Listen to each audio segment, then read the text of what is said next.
that could be swapping teams, begging the question, would Kyrie make the Miami Heat contenders? And Chet Holmgren having himself a nice little summer league, but will he lead the Thunder to the top of Kevin Wilde's Frisky list? Yes, my friends, we have waited all week for the Frisky list. Good Friday morning, General Wolf, Nick Wright, Chris Broussard. Chris Broussard, get into the light, Chris Broussard. We're about to shine the light on that guy, Kevin Wilde. Broussard acting a little frisky this morning. We're really excited for this list. All seriousness, all kidding aside, this is important. A lot has gone into this list. Wilde's, we're all getting frisky here this morning. International sign for frisky. Yes. Okay, so for the record, there has been some misinformation, Jenna, out on social media. Although we will be dressed like we are now in basically formal business wear, you at home can wear normal clothes. You do not need to wear a tuxedo to watch the unveiling of the Frisky segment. You can wear your normal clothes. People are like, do I have to wear a tuxedo? Should I get champagne? You're right, Is there then. a red carpet? No, it's just a normal TV segment. There has been misunderstanding. Both of my girls are in dresses this morning. We are going to get them out of those dresses immediately. Big news, though, first out of the NBA yesterday. The Pacers signing DeAndre Ayton to a 4-year, $133 million offer sheet. And that put the Phoenix Suns on the clock to either match or let Ayton walk by midnight tomorrow. Well, look, Phoenix knows what you and I know. Ayton's too good to let walk. They went ahead and matched the offer last night.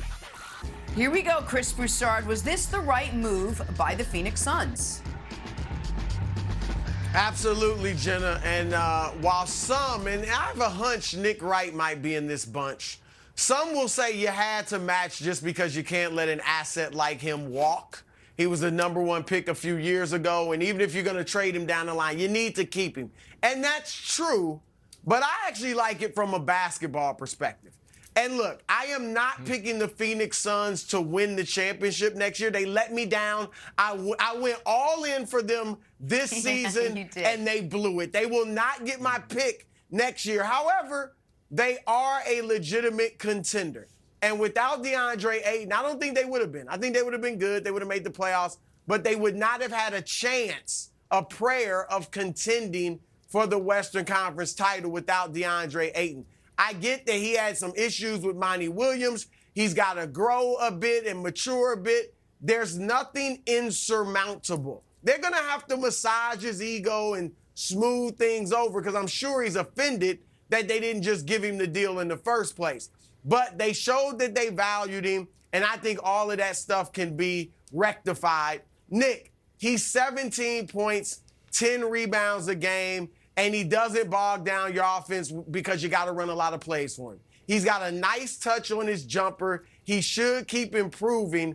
I like DeAndre Ayton. And I'm going to tell you this, Nick. He came within a whisker of being on my third team All-NBA as the center. I did go with Rudy Gobert, Wildes, but he was within a whisker. And so, yeah, this was the right move by the Phoenix Suns.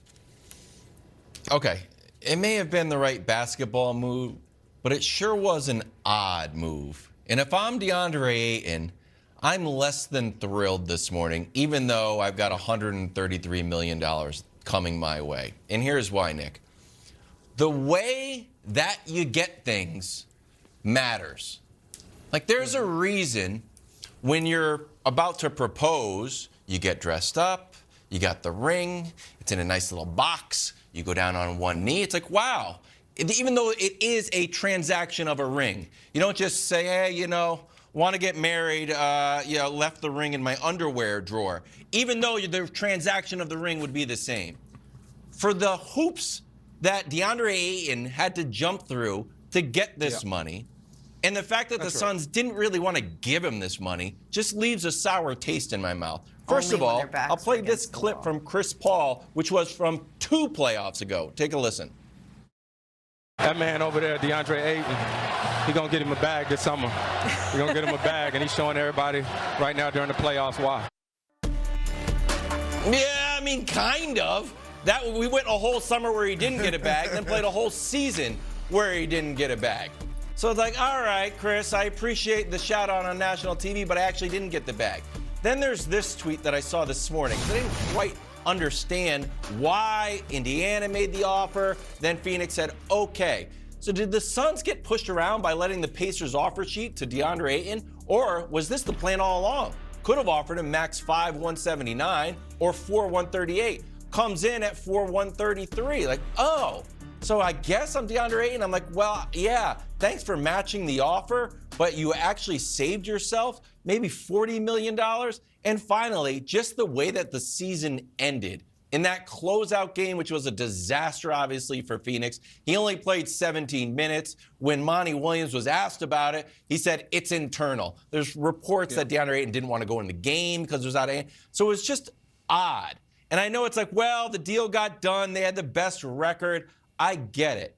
But it's all from all the contracts that we've seen, it's usually the player is super happy. You know, Dame is super happy. Murray's super happy. He's with the Hawks. This one just feels like, thanks. Yeah. It's the most lackluster $133 million I've ever received. Yeah. So I want to talk about this from Ayton's perspective and then the big picture on the Suns. Listen, what the Suns did here would be great, you know, kind of cap manipulation, team management on NBA 2K. It's potentially disastrous when it involves real human beings and real emotions. And even on the latest version of NBA 2K, you have to deal with how guys feel. I know, Brew, I know you'll love that. There's a happiness, meter, so to speak, on that. And depending on how you negotiate with your virtual players, it can make them mad. I know you don't like that. Yeah, I know it. I knew that would. That's how we grind your gears, my friend. However, the Suns, Monty Williams and Chris Paul, notably, have massive work to do. And I don't blame Chris Paul for this at all. I don't really blame Monty Williams. But they are the two unquestioned leaders of that team in getting DeAndre Ayton back into the fold, getting DeAndre Ayton back excited about being a Sun and trying to get him to put what has been a wildly, for him, disappointing last 15 months behind him. He was the #1 pick of the draft. The team went to the finals. He was clearly their third best guy on that finals run. And if you remember, during that run to the finals, there was a time where he was shooting deep into the playoffs, like 74% from the field. He played well, and then Giannis happened, right?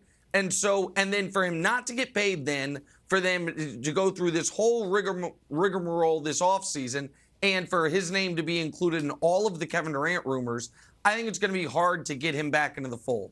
The other thing this means for Phoenix is, because Brew was right. I was going to say you can't let the asset walk for nothing. That was, usually it really ticks me off when you predict what I'm going to say. This one you got correct. You were right.